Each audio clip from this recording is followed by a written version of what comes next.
نور الهلال أقبل تعال فالشوق طال والقلب. السلام عليكم ورحمة الله وبركاته. بسم الله الحمد لله الحمد لله الذي أنعم علينا بنعمة الإيمان والإسلام.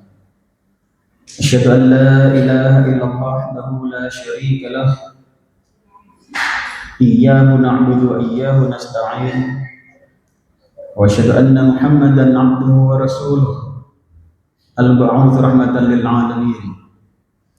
اللهم فصل وسلم وكرم على هذا النبي الكريم نبينا مولانا محمد صلى الله عليه وسلم وعلى آله وأصحابه أجمعين ومن تبعهم بإحسان إلى الدين. أما بعد فيا الحاضرون أوصيكم وإياي بتقوى الله وطاعته لعلكم تفلحون.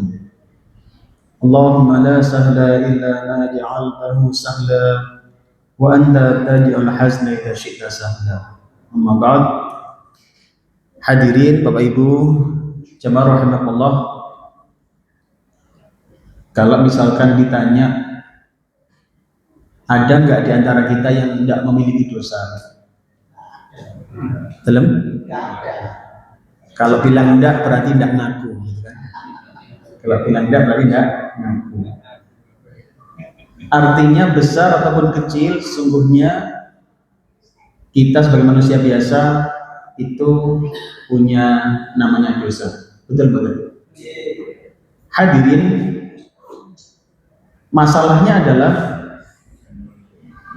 ternyata dosa itu memiliki dampak. Dosa itu memiliki dampak dalam kehidupan kita. Apa dampak dosa? Yang pertama, paling tidak dosa itu akan mengundang datangnya kesulitan hidup. Orang yang berdosa, dosanya belum diampuni oleh Allah, itu akan tampak dengan datangnya kesulitan hidup dalam kehidupannya. Kenapa? Karena Allah menyatakan demikian dalam surat Thaha ayat 124. Ada lagi, dosa itu ternyata juga mengundang datangnya musibah. Mengundang datangnya musibah. Maka dosa yang belum terampuni, orang-orang yang seperti itu akan banyak ditimpa musibah dalam kehidupannya. Karena memang demikianlah bahwasannya musibah-musibah yang datang itu tidak jauh-jauh dari dosamu, kata Allah. Di mana ayatnya? Di surat Asy-Syura ayat 30. Artinya di dalam kehidupan dunia dosa itu sudah memiliki dampak, dan tidak ada dampak yang enak. Dampaknya selalu tidak enak. Hadirin, yang ketiga, dosa itu menjadi sumber siksa neraka. Allah akan membalas amalan kita semuanya, yang baik dibalas baik, yang buruk dibalas buruk. Maka berhati-hatilah dengan dosa. Jika masih ada dosa di antara kita, segera bertaubat kepada Allah Ta'ala. Kenapa? Karena sampai ke bawah mati, itu bisa berdampak kepada siksa neraka. Pendek kata, dosa itu berdampak negatif baik dalam kehidupan dunia maupun di akhirat. Hadirin, oleh karenanya dalam kesempatan kali ini tema kita adalah tentang taubat. Tentang taubat dari dosa, dan kita ambil tema fadilah taubat ini untuk semakin mengingatkan kita tentang pentingnya taubat dan memberi semangat, memotivasi kita untuk segera bertaubat. Semoga yang hadir hari ini termasuk orang-orang yang bertobat kepada Allah dan diterima tobat kita oleh Allah Subhanahu wa taala. Amin ya rabbal alamin. Hadiratullah, pembahasan kita sebagaimana biasa kita bagi menjadi 3 sub pembahasan. Yang pertama adalah taubatlah sebelum terlambat.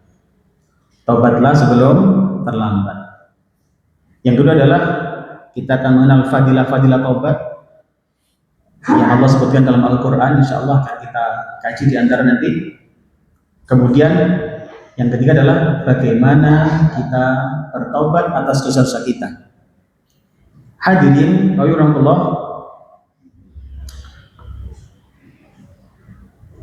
Allah menjelaskan tentang seruan segera bertobat ini di dalam Al-Quran surat Az-Zumar surat ke-59 ayat 54. Monggo.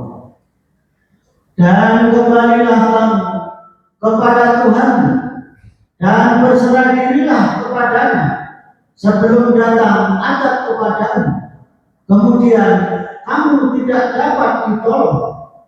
Hadirin, Allah berfirman, A'udzu billahi minasyaitonir rajim. Wa anibu ila rabbikum wa aslimu lahu min qabli an ya'tiyakumul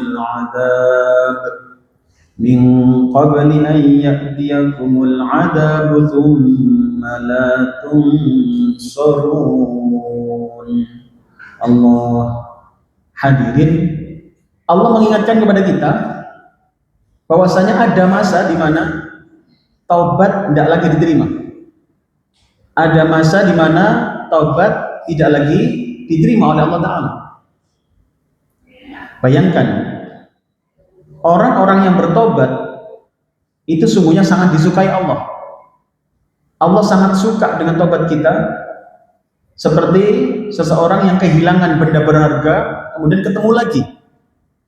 Dan dalam kitab Riyadhus Shalihin digambarkan seperti itu. Betapa orang-orang yang bertobat itu disambut oleh Allah Ta'ala. Allah sangat suka dengan tobat kita. Laksana seseorang yang kehilangan hewan tunggangannya yang lengkap dengan seluruh perbekalan, tapi kemudian ketemu kembali setelah sedih luar biasa, ketemu kembali. Senangnya luar biasa Allah kepada orang-orang yang bertobat. Tapi ayat ini menggambarkan ada saatnya di mana Allah tidak lagi menerima taubat.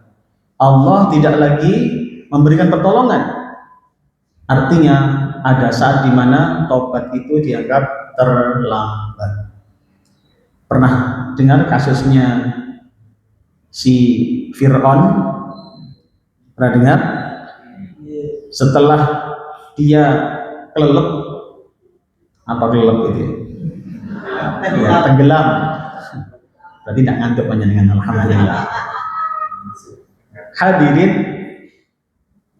saat di laut dia tenggelam, kemudian dia baru kemudian menyatakan, wah, saya beriman kepada Tuhannya Musa.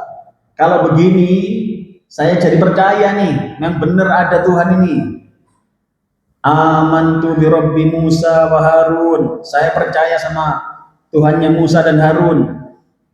Sudah kelelep, sudah megap-megap, baru bilang beriman kepada Allah Ta'ala. Apa yang terjadi? Bahasanya, mungkin malaikatnya bahasanya telat mas bro gitu ya. Lawingi nang dia gitu kan. Sudah dibilangi bolak-balik sama Nabi Musa alaihissalam, sama Nabi Harun, malah dibully, malah disiksa pengikutnya, gitu kan? Hadirin Allah, ada saatnya di mana taubat tidak lagi diterima. Maka takutlah ini terjadi pada kita, hadirin. Maka bersegeralah untuk bertaubat. Wa anibu ila rabbikum wa aslimu. Hadirin, ada sebuah ayat juga yang mengingatkan kita bahwasanya kita ini berpacu dengan kematian. Dalam Al-Quran surat Al-Jumu'ah surat 62 ayat 8. Katakanlah, sesungguhnya kematian yang kamu lari daripadanya maka sesungguhnya kematian itu akan menemui kamu.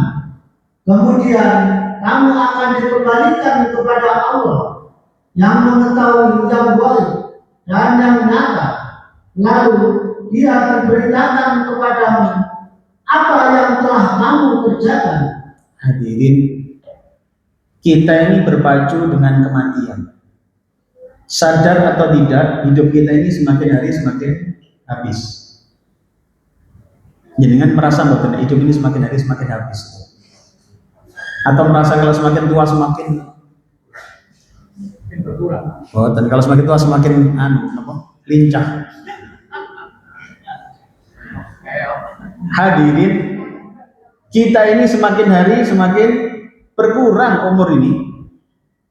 Ingat Rasulullah kan sampai bersabda itu kan tentang umur itu, a'maru ummati ma baina sittina ila sab'in. Umur umatku, kata Rasulullah, itu adalah antara 60 sampai 70 tahun saja. Jadi kita ini Pak, jenengan mau siap nggak siap, umur kita ini jatahnya hanya 60 sampai 70 tahun saja. Wa aqalluhum may yajuzu dzalik, kalaupun lebih kata Nabi itu nggak banyak. Umur kita ini antara itu saja, 60, 70. Kalaupun lebihnya nggak banyak. Cobalah lihat yang sudah meninggal di antara kita kan. Mungkin bapak ibu kita yang sudah meninggal, mertua kita, kakek nenek kita, usianya antara itu saja, tahun 60, 70 saja. Maka benar kata Nabi, ternyata jatah umur kita antara 60 sampai 70 tahun saja. Kalaupun lebih nggak banyak. Nggak ada orang kemudian mati usia 1000 tahun, nggak ada. Umur 150 aja saya ngomong wis pelehan. Saya pernah menjumpai ada seorang Mbah Buyut begitu ya, itu sudah usia 106 tahun. 106 tahun. Itu cucu beliau, itu usianya 64 tahun, cucunya 64 tahun. Jadi waktu itu beliau bertamu ke klinik itu, ternyata cucunya. Terus yang sakit sinten ini? Nenek saya Ustaz. Usia berapa? 106 tahun. La haula wala quwwata illa billah. Usianya segitu. Itu baru cucunya. Putranya ternyata baru ketemu ketika dilakukan terapi di rumahnya itu, ternyata pas turun dari kendaraan ada kenalan sepuh gitu orangnya. Dulu Ustaz, saya putranya Mbah. Usia pinten sama nih kok? Saya pensiunan. Saya sudah usia 85 tahun. 85 tahun putranya. Bayangkan kalau kemudian orang sampai usia 150 tahun, kira-kira utune sak piro? Sing nemong iki lho. Maka benar memang akhir zaman ternyata antara 60 sampai 70 tahun. Hadirin, yang perlu kita sadari adalah ternyata kematian pasti akan datang. Kematian pasti akan datang. Jadi kan siap gak siap pasti akan datang itu kematian. Lihat ayatnya ini. Dalam tafsirnya itu demikian Bapak sekalian. Yang pertama adalah dalam tafsir Al-Muyassar. Yang dimaksud kematian pasti mendatangkan kalian. Qul innal mautal ladzi tafirruna minhu fa innahu mulaqikum tsumma turadduna ila alimil ghaibi wasyahadah fayunabbiukum bima kuntum ta'malun. Ada ayatnya kan? Yang dimaksud mulaqikum, menjumpai kalian. Kematian yang menjumpai kalian. Itu maksudnya apa? Dalam tafsir Al-Muyassar, yang dimaksud menjumpai kalian bahwasanya tidak ada tempat berlari darinya. Mau sembunyi dimanapun, kalau sudah datang kematian tidak akan bisa. Sembunyi di bawah bunker paling kuat sekalipun, waktunya mati malaikatnya tetap datang juga. Hadirin, dalam tafsir yang lain, tafsir Al-Mukhtasar, yang dimaksud kematian mendatangi kalian itu adalah pasti akan mendatangi kalian tidak ada keraguan baik cepat maupun lambat. Kalau tadi dimensi tempat, ini dimensi waktu, Pak. Tidak bisa, jenengan mengulur-ulur waktu, tidak bisa. Ketika waktunya mati, ya mati saja. Bayangkan coba, kita berpacu dengan kematian. Ada lagi dalam tafsir yang lain. Dalam tafsir Zubdatul Tafsir, kematian itu akan mendatangi kalian dari arah yang kalian jauhi, dan kalian akan menghadapinya. Bayangkan, kadang kita menjauhi kematian, justru mendatangi kematian. Masih ingat kan kasusnya siapa dulu? Santrinya Nabi Sulaiman. Masih ingat ya? Pengen dibawa ke negeri India, menjauhi malaikat maut, malah apa? Ketemu di sana sama malaikatnya gitu kan. Hadirin, maka urusan kematian ini kita terus semakin hari semakin habis. Semakin hari waktu semakin habis. Jatah umur kita semakin hari semakin habis. Bayangkan kalau panjenengan sudah dapat jatah misalkan milih pundi tadi 60 70 milih pundi. Milih pundi banyak.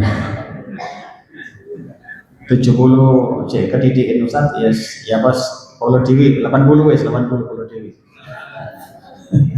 Jarang-jarang Polo Dewi. Misalkan 80, sekarang sudah berapa? Sudah 45. Berarti tinggal berapa? Tinggal 35. Itu kalau dapat jatah 80. Kalau jatahnya 70, tinggal 25. Kalau jatahnya 60, 16. Kalau second, kalau 45 lebih sebulan. Maka disinilah pentingnya kita mengetahui, jangan menunda tobat. Tadi alasan pertama, bisa jadi Allah tidak menerima lagi tobat kita. Karena orang mempermainkan tobat itu, terancam dia tobatnya tidak akan diterima lagi. Nah, yang kedua adalah umur ini semakin hari semakin habis. Maka jangan tunda tobat. Kenapa? Karena umur ini bukan masalah sudah berapa, tapi tinggal berapa. Jenengan kantun pinten Bu? Sik kakak sama kantun gede? Masih banyak atau sudah tinggal sedikit? Masih banyak ya? Wah, masih banyak, semangat, masih banyak Ustaz. Utang burung kesauran kok. Ya Allah, semoga kita semua diberikan panjang umur gitu. Semoga kehidupan kita diberikan kehidupan yang penuh dengan keberkahan dan meninggal husnul khotimah. Amin ya rabbal alamin. Hadirin, maka disinilah jangan tunda taubat. Bisa jadi kesempatanmu hanya tinggal kali ini. Hadirin, jangan mudah mengatakan sesuk ae tobaté, sesuk ae, belum karuan, besok hari masih ada. Mungkin harinya masih ada, kita sudah tiada. Mungkin harinya masih ada, mungkin kita juga masih ada, tapi sudah beda moodnya, sudah beda lagi urusannya. Maka jangan tunda tobat, karena bisa jadi kesempatanmu hanya tinggal kali ini dan tinggal penyesalan. Hadirin, setiap kita memiliki sebuah dosa, kesalahan, segera bertobat. Jangan tunda besok-besok hari. Langsung istighfar, astagfirullah, minta ampun kepada Allah. Hadirin, seperti apa caranya? Nanti di bagian akhir akan kita tunjukkan insyaallah. Hadirin warahmatullah. Sekarang bagian kedua, yakni fadilah taubat. Kalau tadi apa? Tentang jangan tunda taubat. Apa alasannya tadi? Paling nggak dua alasan. Pertama, bisa jadi akan bertemu masa di mana Allah tidak lagi menerima taubat. Maka jangan tunda taubat. Yang kedua, bisa jadi umur kita sudah semakin habis dan tidak ada kesempatan taubat. Maka jangan tunda taubat. Hadirin, masuk bagian kedua, fadilah taubat. Hadirin warahmatullah, ternyata taubat ini selain tadi tidak hanya kita berharap terampuni dosa sehingga tadi kesempitan hidup bisa menjadi kelapangan hidup. Tadi kan masih ingat ya, dosa itu mengundang kesempitan hidup. Maka dengan bertobat kita berharap hidup yang asalnya sempit menjadi lapang. Faham betul Bu panjenengan? Faham ya? Faham, alhamdulillah. Nyantol betul sing ngene. Nyantol alhamdulillah. Ono kawin iki gitu. Hadirin, maka ketika kita menghadapi kesulitan hidup, ternyata salah satu sebabnya adalah dosa. Tadi kan, dengan bertobat kita berharap dosa terampuni, kemudian kehidupan menjadi lebih lapang, kan ngoten, lebih nyaman hidup ini. Kenapa? Semula dosa-dosa yang mengundang kesempitan hidup, Allah berkenan mengampuni semua. Yang kedua tadi kan, dosa mengundang apa? Musibah. Maka dengan bertobat kita berharap musibah-musibah menjadi semakin hilang dari kehidupan kita. Mungkin banyak musibah di mana-mana, tapi hidupnya masih tenang. Kenapa? Allah cukupkan, Allah cukupi dia. Kenapa? Dia senantiasa dalam naungan ampunan Allah. Kenapa? Dia bertobat. Hadirin, ditambah lagi tadi yang ketiga, dosa itu mengundang neraka. Maka dengan bertobat ini harapannya tidak kena neraka, kan gitu kan diantaranya. Nah, ada lagi tambahan ternyata, Bapak Ibu. Tobat ini tidak hanya urusan dengan tadi kesulitan hidup, tidak dengan musibah, bahkan ancaman neraka. Ada lagi ternyata. Tobat itu memiliki beberapa fadilah. Sekali lagi, ini perlu kita renungkan sehingga kita semakin semangat untuk bertobat. Jangan tunda. Tadi kan di awal jangan tunda. Ini harapannya semakin memperkuat dorongan kita untuk jangan menunda taubat. Hadirin, yang pertama adalah orang bertobat itu akan diberikan kenikmatan oleh Allah Ta'ala. Ditambah kenikmatan Allah Ta'ala. Di mana dalilnya nih? Al-Quran, surat Hud, ayat 3. Monggo. Dan hendaklah kamu memohon ampunan kepada Tuhan dan bertobat kepadanya. Niscaya Dia akan memberi kenikmatan yang baik kepadamu sampai waktu yang telah ditentukan, dan Dia akan memberikan karunia-Nya kepada setiap orang yang berbudi baik, berbuat baik. Dan jika kamu berbalik, maka sungguh aku takut kamu akan ditimpa azab pada hari yang besar, hari kiamat. Hadirin, surat Hud ayat 3. Dalam tafsir Ibnu Katsir dijelaskan apa yang dimaksud dengan nikmat yang nikmat yang baik. Jadi kan saya kasih warna itu. Nikmat yang baik itu apa? Mata'an hasanah, yumatti'akum mata'an hasanah. Itu kan ayatnya. Jadi kalian akan diberikan Allah kenikmatan yang baik. Apa itu kenikmatan yang baik? Dalam tafsir Ibnu Katsir dijelaskan begini, bahwasanya dimaksud kenikmatan yang baik adalah nikmat yang terus menerus. Bayangkan, jenengan umpama dapat nikmat kepingin nikmatnya segera hilang atau terus menerus? Nikmat nggak ada duit kathah, yuk kepingin cepet dantek nopo terus menerus akeh terus nggih. Cocok. Sekali kalau cocok jenengan berarti. Kepingin terus menerus. Mak seperti itu manusia. Maka caranya kalau panjenengan ingin seperti itu, tobat. Bayangkan. Maka kalau kita nikmat yang kita rasakan selama ini kok bolak-balik, nggih Ustaz nggih, kadang ono kadang gak ono, kadang ono kadang gak ono. Dagangan kadang payu kadang gak payu. Kadang ono sing pesen niku galon sampai 10. Kadi kirim gitu. Jawabannya gampang, sik terawih bos. Kita doakan rezekinya banyak nggih. Insyaallah. Hadirin, maka orang yang bertaubat itu diberikan yumatti'akum mata'an hasanah, diberikan kenikmatan yang baik, dan ternyata maknanya terus menerus. Luar biasa coba.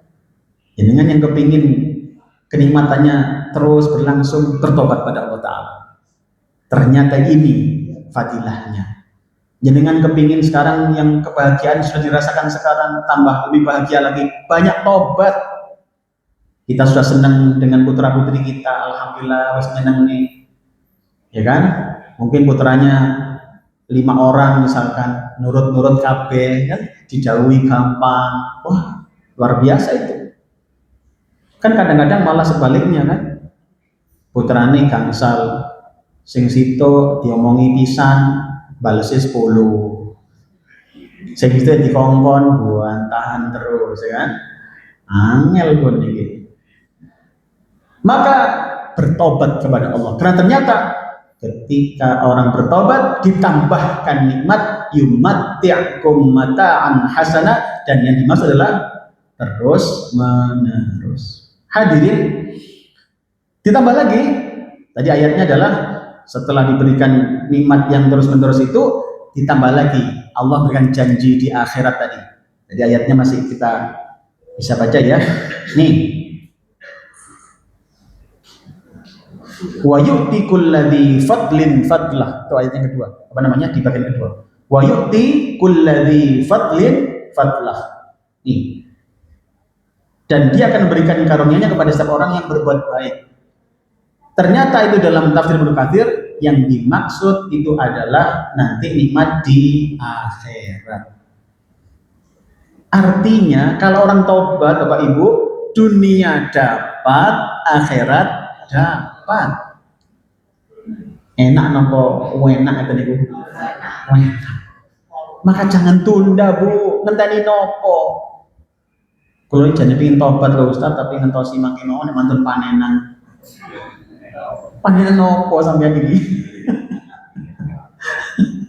Wes buat terusan ngenteni panenan. Sudah banyak istighfar, tobat kepada Allah.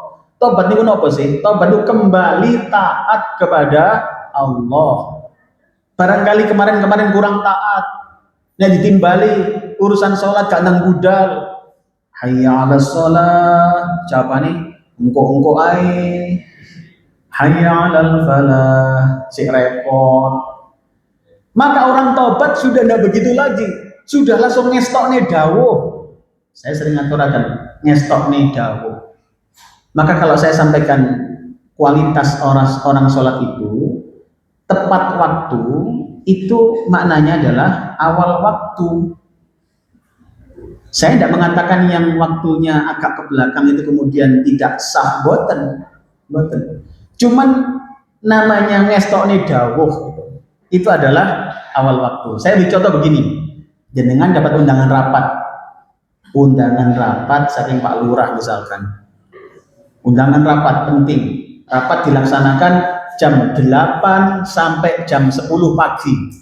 Jam 8 sampai jam 10 pagi. Ini kucing bener jenengan rawuh jam 8 kurang seperempat, napa jam 10 kurang seperempat? Jam pinten jenengan rawuh ya? Kan loh, kan jam 10 kurang seperempat gitu, dereng telat, panjang dereng telat. Tapi bahasanya apa? Terlalu. Lo kadang niku didhawuhi yo gak ngandel kok. Dikandani Mbak Yu sama nek sholat ojo jam 12:30 pose dhuwur-dhuwur pas 12:30. Lho mboten niku tambah napa ndhawuhi sing nyanjangi kok. Lho tak kandhani yo waktune dhuwur iku jam 12:30 sampai jam 2:30. Mulane ngaji yo ta lah. Lho ngoten tempat dibalik ngoten. Angel kok ikun. Sing ndhawuhi malah diceramahi dadak. Namanya ngestokne dawuh. Kalau memang bisa awal, kenapa akhir? Ibarat rapatnya undangannya jam 8 sampai jam 10. Maka datangnya jam 8 kurang seperempat lah ngoten ngestokne dawuh. Disitulah bedanya ketika kita bertobat pada Allah. Nek Allah sing manggil labbaik Allahumma labbaik, nggih Gusti, siap. Maka bertobat kepada Allah ternyata tidak hanya terampunkan dosa-dosa, tadi apa? Ada kenikmatan yang Allah berikan di dunia maupun di akhirat. Hadirin Allah, yang kedua ditambahkan kekuatan. Hadirin, orang yang bertobat itu akan bertambah kekuatannya. Gimana dalilnya? Nih, Allah jelaskan dalam Al-Quran surat Hud ayat 52. Monggo. Wahai kaumku, mohonlah ampunan kepada Tuhanmu, lalu bertobatlah kepadanya. Niscaya Dia menurunkan hujan yang sangat deras. Dia akan menambahkan kekuatan di atas kekuatanmu. Dan janganlah kamu berpaling menjadi orang yang berdosa. Baik. Hadirin, Allah jauh di sini. A'udzu billahi minasyaitonir rajim. Wa ya qaumi astaghfiru rabbakum thumma tubu ilaihi. Thumma tubu ilaihi yursilis samaa'a 'alaikum midrara. Yursilis samaa'a 'alaikum midrara wa yazidkum quwwatan ila quwwatikum. وَيَزِدْكُمْ قُوَّةً إِلَى قُوَّتِكُمْ وَلَا تَتَوَلَّوْا مُجْرِمِينَ. Allah. Hadirin, orang yang bertaubat akan ditambah kekuatannya oleh Allah Ta'ala. وَيَزِدْكُمْ قُوَّةً إِلَى قُوَّتِكُمْ.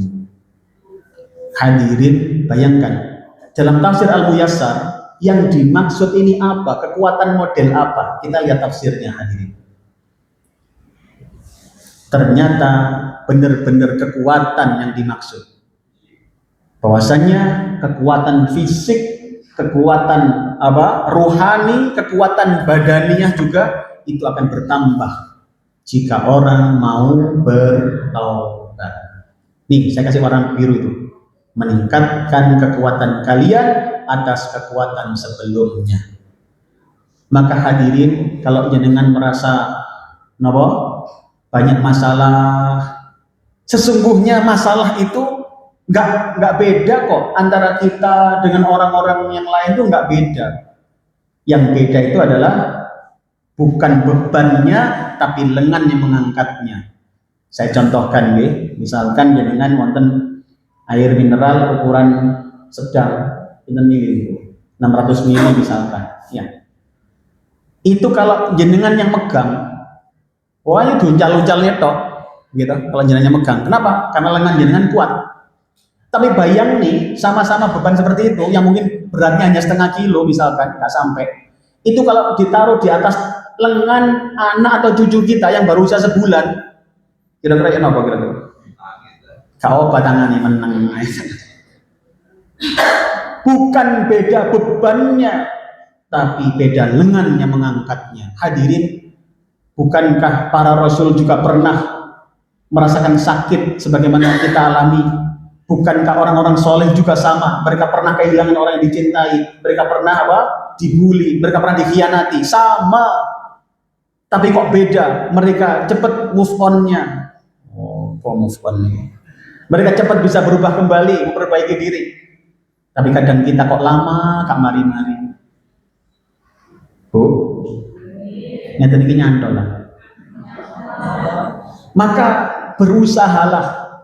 Kenapa? Karena dengan kita memohon kekuatan dengan taubat tadi, kekuatan akan ditambah di situ.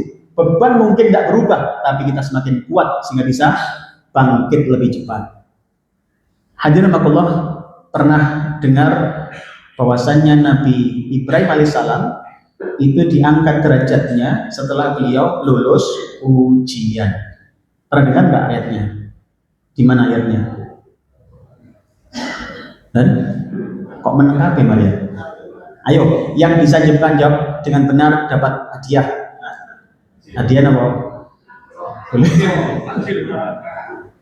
Boleh dapat takjil. Tapi nanti takjilnya. Hadirin, di Al-Quran Al-Baqarah ayat 124. Wa idzi batala Ibrahim rabbuhu bikalimatin fa'atammahun. Qala inni ja'iluka lin-nasi imama. Qala wa min dzurriyyati. Qala la yanalu 'ahdiz zalimin. Allah, ayat 124 Al-Baqarah. Konten. Monggo, terus. Dan ingatlah ketika Ibrahim diuji, Tuhannya dengan beberapa kalimat perintah dan larangan, lalu Ibrahim menunaikannya. Allah berfirman, sesungguhnya aku akan menjadikanmu imam bagi seluruh manusia. Ibrahim berkata, dan saya mohon juga dari keturunanku. Allah berfirman, janjiku ini tidak mengenai orang-orang yang zalim. Baik, hadirin, di tafsirnya sangat jelas bahwasannya Nabi Ibrahim alaihissalam diangkat derajat ini setelah beliau lulus ujian. Bayangkan berapa ujian yang dialami oleh Nabi Ibrahim alaihissalam. Dalam tafsir Ibnu Katsir mengutip dawuh dari Ibnu Abbas radhiyallahu anhu, yang dimaksud ujian di sini adalah perintah-perintah Allah yang ditunaikan oleh Nabi Ibrahim, dan jumlahnya ada 30. Berapa ujian, Bu? 30. Nabi Ibrahim diuji 30 ujian, lulus sedoyo. Mulane Nabi Ibrahim derajate tinggi, putra putri nggih derajate tinggi. Jenengan diuji pinten? Setunggal, kamari-mari bisa diuji moro tuwa cerewet. Kalau lulus bolak-balik ngadep status kan, moro tuwa opo. Kalau lulus maka ndak kaget, putranya biasa-biasa, nggak ada yang luar biasa. Kenapa? Karena ndak lulus ujian. Nah, hadirin, maka kalau jangan ingin dapat lulus ujian, nih ada resepnya, biar jenengan semakin kuat. Saat jadi musibah, ujian itu bebannya sama dengan yang lain, hanya lengan yang mengangkatnya beda. Maka kalau ingin lebih kuat, tobatlah. Karena ternyata dengan tobat Allah akan wayazidkum quwwatan ila quwwatikum. Allah memperkuatmu, menambah kekuatanmu. Hadirin, maka saya beri begini quote-nya nih. Saat kau lelah menghadapi kehidupan, dapatkan kekuatan barumu dengan apa? Bertaubatlah. Enten sing kira-kira kajane ngelokro-ngelokro ngoten Bu. Kan? Sing mulai rada jari kentekan-kentekan apa? Semangat katanya kalau Ustaz, saya lelah menghadapi kehidupan. Maka resepnya tobat. Resepnya tobat. Ya Allah, banyak tobat, mohon ampun pada Allah, banyak beristighfar, kembalilah taat kepada Allah. Kembalilah taat. Apa sih yang menimpa kita? Oh, masalah rizki. Kok mulai biyen kok pancet mawon Ustaz, kula niki kurang nopo padahal kula niki salat sampun, kula niki jamaah terus wonten Al-Basit padahal kula niki ngoten ngaji niku sakniki bendina ngajine Ustaz. Tapi ket biyen kula kok pancet kan duwe do. Mungkin ada dosa yang mengganjal, Bu. Coba dicek, mungkin hubungan dengan manusia, mungkin kali wong tua kurang sae. Itu menjadi masalah. Jangan dikira urusan dengan orang tua itu enggak bermasalah. Ingat, seseorang yang kurang mendoakan orang tua itu mempersempit rezekinya loh. Ada dawuh begitu. Kurang mendoakan orang tua itu mempersempit rezekinya. Itu baru mendoakan loh. Apalagi terus ngelarani hati wong tua. Dan wong tua itu termasuk nggih orang tua. Jangan beda-bedakan. Saat yang datang itu orang tua, wah disiapi kan. Saya datang orang tua, loh orang tuamu teko. Jangan, tetap beliau adalah orang tua kita.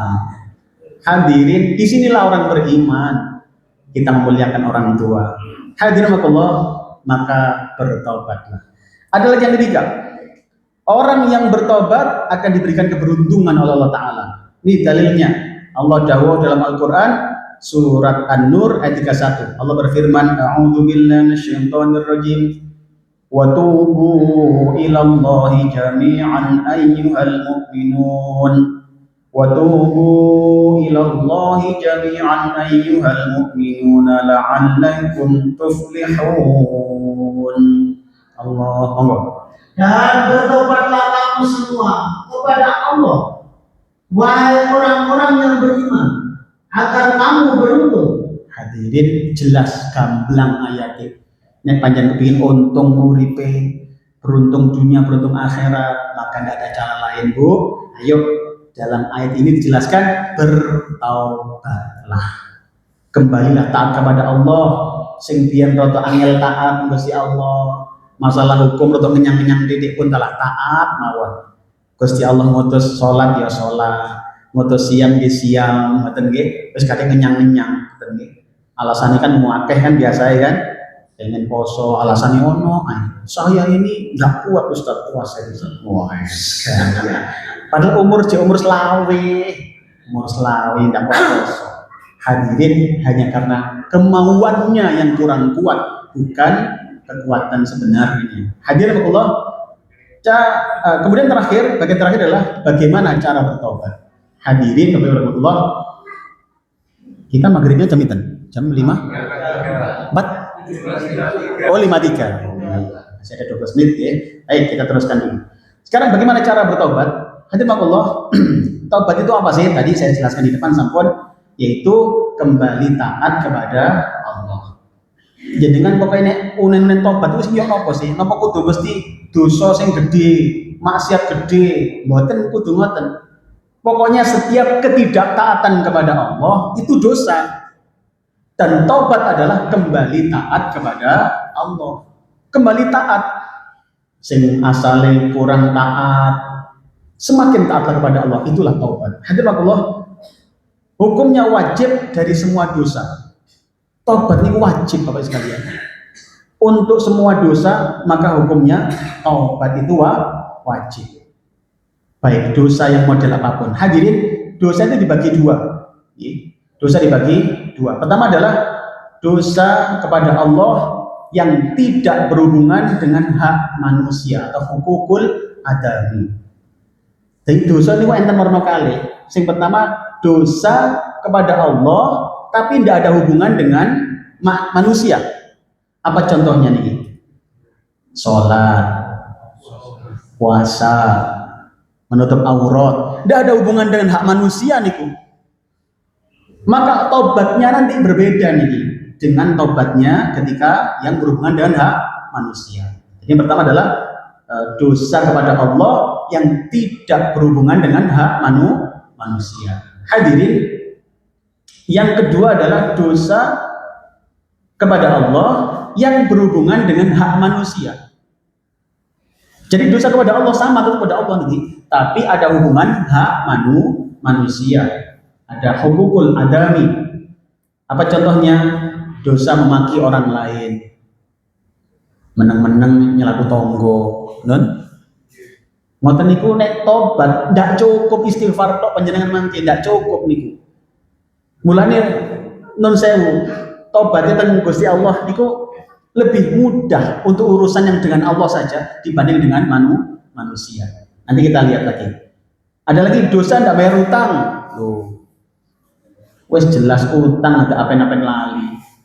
Nah, utang kodong, dadakan apa-apa lali. Oh, sepurane Mbak Yu, sing ndi saya utang sing 10 tahun yang 10 tahun, ngoten kan lah. Apa-apa lali. Hadirin, termasuk mencuri. Jadi hati-hati. Lu kadang ini lah apa dhewe gampang nih nggih. Gawe brencesan, ngoten nyuwek apa kodonge tonggo set ngoten. Ngeten iki nek jenengan nambel brengkes terus pundi lho bukaji kula niki gampang ngajeng mriku enten kata simbukan, kata kodong bedah, tanah isin tanah tonggo. Tapi kok izin sampun bukaji ka izin ya apa perasaane non? Ke izin ta lah. Tapi kalau ndak izin itu mencuri. Lho ngoten niku terus bayangkan wis barang colongan dimakan anak bojone. Kira-kira dadi napa kira-kira? Dadi anak temenan apa anaknya gerandong? Ya Allah, maka ndak kaget banyak anak-anak yang udah susah dinasehati, jangan-jangan kemasukan harta yang tidak halal. Memfitnah termasuk, hati-hati hadirin. Ternyata memfitnah juga hubungan dengan hak anak Adam. Sekarang bagaimana tobatnya? Hadirin, untuk dosa model pertama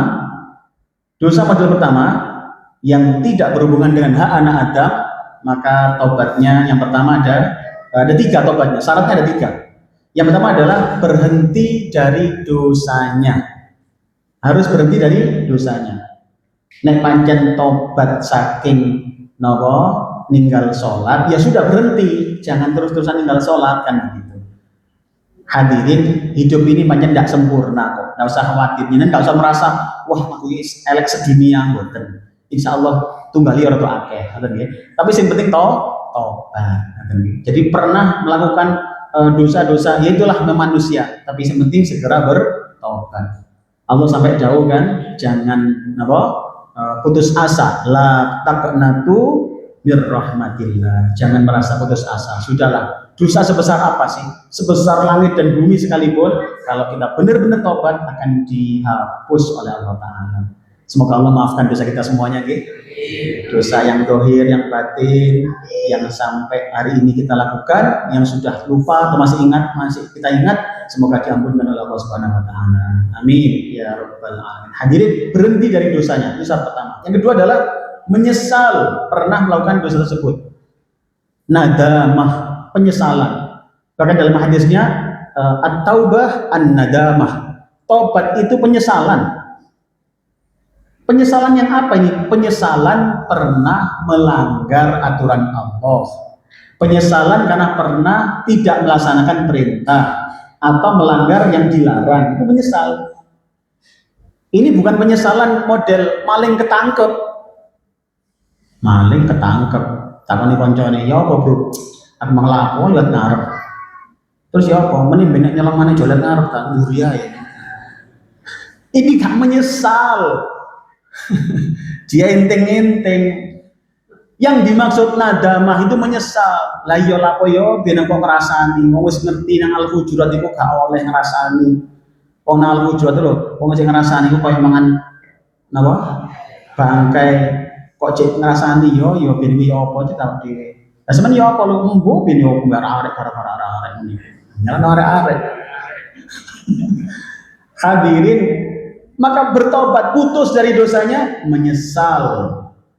Dan ini memang sudah komunikasi dengan Allah. Ya Allah, saya menyesal ya Allah, nggak akan terulang lagi ya Allah. Kemudian terakhir adalah janji, komitmen tidak akan mengulangi dosa tersebut selama-lamanya. Hadirin, terkait komitmen ini ada dawuh dari para ulama-ulama itu adalah bahwasanya yang dimaksud berkomitmen ini harus ditunjukkan dengan berubah temannya, berubah lingkungannya. Jenengan yang tobat niku bisa jadi harus berubah temannya loh Bu. Harus berubah temannya. Kenapa? Ada dosa itu yang gara-gara temannya. Ayo enten mboten dosa sing gara-gara kanca mboten napa contohnya? Nah, ngrasani niku wae. Nggih. Ngrasani enten napa ngrasani kana kancane ngoten niku.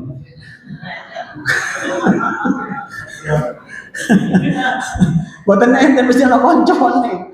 Makanya kepingin waras, kepingin tobat ya harus ganti konco. Mulane bolak-balik konco lho ngerasa-ngerasani wis perlu ditulisi.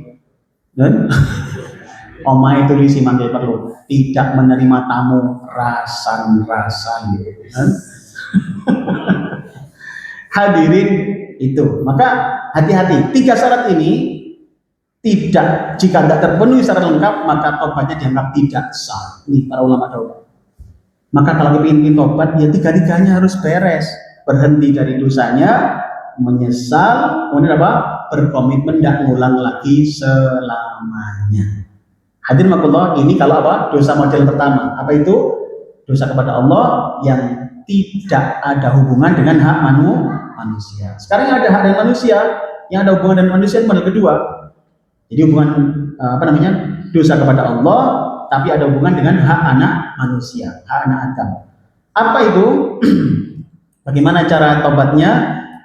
Hadirin, syaratnya ada 4. Yakni 3 yang tadi ditambah 1 syarat lagi. Jadi 3 apa? Pertama, berhenti dari dosanya, menyesal karena telah melanggar larangan Allah atau tidak melaksanakan perintah-perintah Allah. Kemudian yang ketiga berkomitmen tidak mengulang lagi selama-lamanya. Nah, ditambah keempat apa itu? Yakni mengembalikan hak yang diambil. Hadirin, mengembalikan hak yang diambil, jika itu berupa harta, maka harus dikembalikan. Kembalikan, Pak. Jadi misalkan apa tengene koncone pe cihiling sanjani, Mbak sepurane yo sampean cihiling kodong sing ilang biyen niku. Sing nang dhisik pas wayahe nang masjid iki lho sen mermer kodonge ilang. Iya, terus apa sepurane yo Mbak iku ben aku sing njupuk sakjane. Oh, sampean tambah iyo. Kembalikan kalau memang bisa dikembalikan. Jika tidak bisa, maka apa? Minta ridhonya. Hadirin, jika menyakiti hati harus minta maaf dulu. Jika urusan hati, Pak, bukan barang nih, menyakiti hati. Bukan kadang enten yang niku kadung ngomong niku kebablasan ya. Model apa nih, Pak? Angger napa? Ya pelak nggih. Ya apa dadak ngomong gak dipikir dhisik. Niku nek terus atine kadung loro. Ngeten iki rada angel tobat, Bu. 3 tadi syaratnya tambah niki jenengan harus minta maaf pada dia. Sepurane yo Mbak, aku mang keceplosan. Sakjane koyo karepe ngomong ngono. Sepurane. Nang sampeyan ngomong apa? Aku mang ngomong sama yang bagus elek. Tunggu. Ya jot baleni maneh loro ati maneh wong. Hadirin, nah jika menggunjing harus minta halalnya. Oh, hati-hati ini, untuk repot S2. Dipisah lagi oleh para ulama. Jika menggunjing itu ngerasani niku dibagi 2. Pertama, jika yang digunjing sudah tahu atau yang digunjing belum tahu, niku tobati beda. Nek sing digunjing, sing dirasani kadung semerap, niku lebih rumit jenengan. Kenapa? Harus minta maaf, harus mengklarifikasi pada beliau dan juga memperbaiki nama beliau di forum yang sama. Di forum yang sama. Ngerasani tenggene rapat RW, siap-siap jenengan angel klarifikasi itu. Mulai hati-hati. Yang kedua, yang dirasani belum ngerti. Nah, ini paling tidak adalah memperbaiki namanya di forum, di majelis yang sama. Orang-orang ngomong, iki si A iku saiki apik lho, jaremu wingi wong medhit. Gak sapa sing ngene wong apik tak kandhane apik wong apik. Ya kadang-kadang tok. Hadir. Perbaiki namanya itu tugas kita kalau ingin tobatnya diterima. Kesimpulannya, pertama, kita butuh tobat untuk kebaikan dunia dan akhirat. Yang kedua, tobat mengundang berbagai keuntungan. Bertambahnya kenikmatan hidup, bertambahnya kekuatan dan keberuntungan. Yang ketiga, jangan tunda tobat. Kesempatan bisa jadi tidak terulang kembali. Terakhir, segeralah mohon ampunan, sesali kealpaan dan berjanjilah menjadi lebih taat kepada Allah. Akhirnya, semoga Allah menerima tobat kita. Selamat kembali taat kepada Allah dan Rasulnya. Rabbana atina fid dunya hasanah wa fil akhirati hasanah wa qina adzabannar. Wassallallahu ala Muhammad walhamdulillahirabbil alamin. Hadirin, demikian kajian kita. Jika ada kebenaran semua dari Allah, jika ada kekurangan mohon dimaklumi dan dimaafkan. Selamat berbuka puasa, semoga Allah menerima Ramadan kita. Fil kalam ihdinas mustaqim, subhanakallahumma wa bihamdika asyhadu an la ilaha illa anta astaghfiruka wa atubu ilaik. Assalamualaikum warahmatullahi wabarakatuh.